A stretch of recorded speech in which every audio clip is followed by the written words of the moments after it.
Alright, don't judge me. I may or may not be recording this in the bathroom of my hotel room while my wife and kids are asleep, but since I skipped the last post-game video against the Miami Heat, I needed to come on and talk about this Bulls team now that they have officially secured the 9th seed in the Eastern Conference and will be playing the Miami Heat in the first play-in game yet again, as the Hawks, after winning tonight, clinched the 8th spot, which, by the way, that game against the Heat was incredible. I mean, you talk about a hard-fought game, playoff-type atmosphere. The Bulls had rested their players the night before in anticipation of that game, which a lot of people took issue with, especially given the risk it posed on potentially losing to the Heat and then finding themselves in a position to fall to 10th, but it paid off. And the Bulls got the win in a fun back-and-forth game with a clutch 3 by Modest Buzelis, another triple-double for Josh Giddey, who had a hell of a game. And just watching that game got me excited for the energy level this team is going to bring come play-in time. I won't lie, I'm a little nervous for the play-in game, considering the Bulls have faced off against Miami in the play-in in the last 2 years and lost in both of them.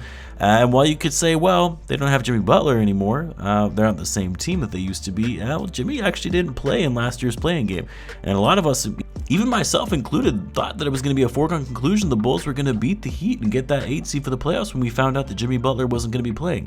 However, this is a different Bulls team than last year, a much faster, more energetic, younger Bulls team, a Bulls team the Heat have struggled to keep up with this season, and even still, I'm not going to sit here and say that it's a foregone conclusion that they're going to win that game, but one day at a time. And yes, let's actually talk about this game against the Wizards. So as most of you know, I was at the game tonight, was gracious enough to have the Bulls throw me some tickets for this game, and the game went about what you would have expected. Pretty uneventful, not that competitive, but in a positive way, for the Bulls that is, considering they absolutely dominated this game, which is what they're supposed to do, going up against one of the worst teams in the league that has checked out for the season and is in the tank for flag sweepstakes. Now, I did get a little nervous after watching that first quarter, mainly because my track record when going to Bulls games is not good. Believe it or not, the Bulls are 1-11 in games that I've gone to and seeing them play. Well, now 2-11, but to be fair though, I usually go see them play the Warriors in the Bay Area, who have always been so dominant against the Bulls. But seeing the way this game started off and the Bulls looking a little sloppy, which so did the Wizards, but the Bulls weren't taking advantage of their G League level basketball play. And so even though the Bulls finished off the first quarter with a 2-point lead, I did get nervous thinking I was a curse to this team when I go to their games.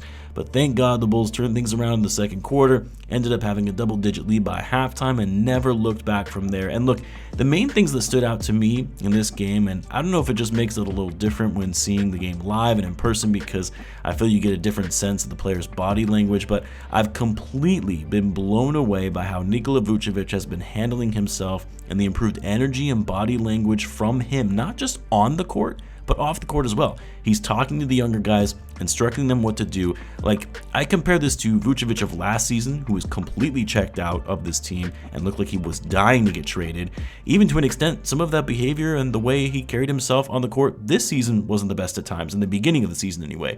But more recently, he has just looked like a new player, a refreshed Vucevic that seems to enjoy taking on the role of being this veteran mentor for the younger guys. In the game against Miami, Vooch almost had a triple-double. He was just 2 assists shy. Tonight, also just 2 assists shy, and likely would have hit it had he not been out of the game, given the fact that we were in garbage time pretty early in this one.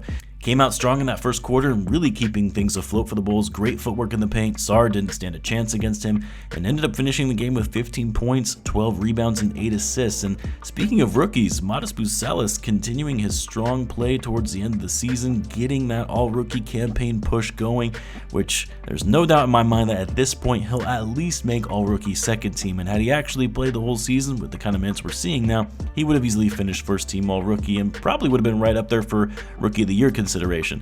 But Buzelis, some high-flying dunks, was creating shots for himself, but also running point at times in this game, given Josh Giddey was a last-minute scratch.